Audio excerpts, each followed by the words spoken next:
Sir देश में इतना बड़ा रेल हादसा हुआ सर उड़ीसा में 300 लोग लगभग मर गए, 1000 लोग घायल हुए।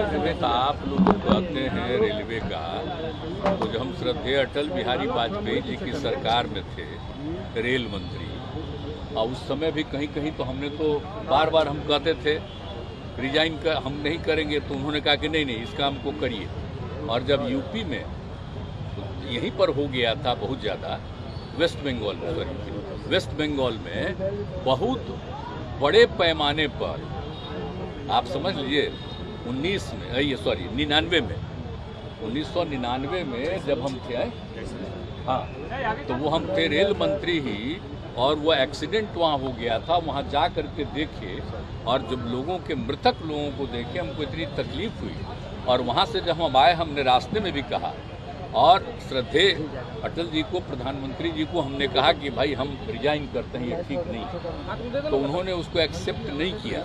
लेकिन बाद में हम फिर गए और हमने कहा कि सर मेरे इस्तीफे को दोबारा हमने दिया, स्वीकार किया जाए, नहीं तो हमको बहुत तकलीफ है, इतनी बड़ी दुर्घटना घटी है, ये हमको अच्छा नहीं लग रहा है। और तुरंत चुनाव वगैरह भी होने वाला है, तो हमको जाएंगे, हमको बड़ा खराब लगेगा, इसलिए कृपा करके हमको छोड़ दीजिए।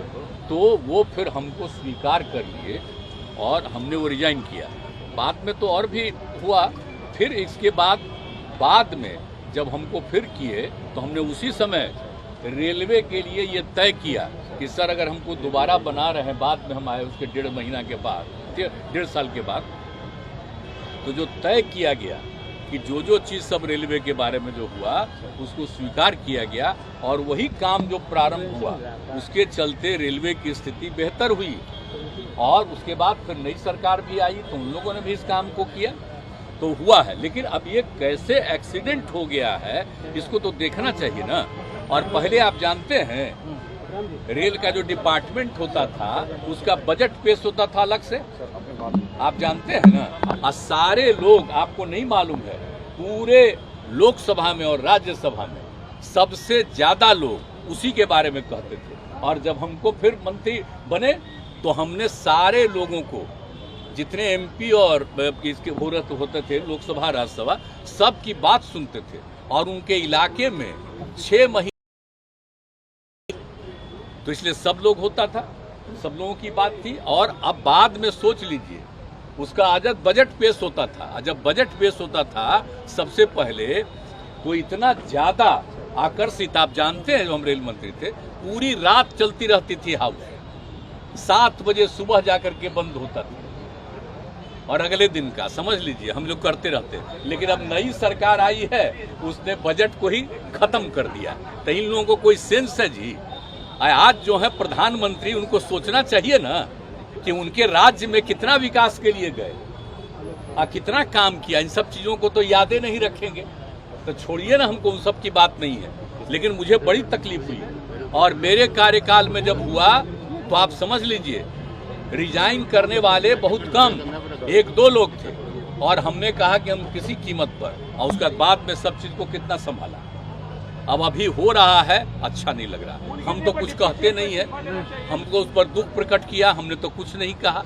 लेकिन अब आज आप पूछ रहे हैं तो आपको कह रहे हैं, यानी रेलवे का जो होता था, अगर इसी को फिर जगह हर बार सदन में बातचीत होती, तो जितने लोग सदस्य थे, एमपी और दोनों जगह के, लोकसभा राज्यसभा, सब कितना करते थे।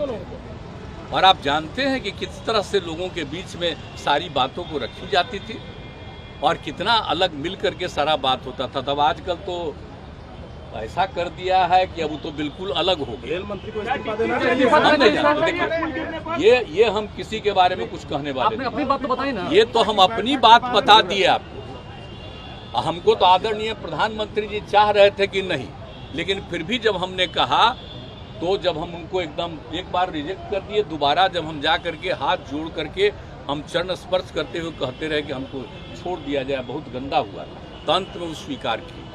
तो बात अलग है, हम किसी को क्यों कहेंगे आप करिए नहीं करिए, लेकिन हम कह रहे हैं क्या रेलवे का जो बजट पेश होता था, वो तो उस तरह का प्रावधान नहीं ना होता है जी। नहीं तो एक एक चीज बात तो सबको मालूम होता। और आप जानते हैं इस देश में सबसे पुराना जगह क्या है? रेल है। और सबसे ज्यादा जरूरी क्या है? लोगों की सुविधा किससे है? उसी पर ना चलते हैं लोग। तो ये तो बहुत आवश्यक चीज है, लेकिन उसको छोड़ करके लोग अपने ढंग से आजकल काम प्रचार प्रसार कर रहे हैं। सारा चीज आप समझ लीजिए, ये लोग तो जितना पुराना सब चीज है सबको खत्म कर देंगे, पौराणिक कर देंगे।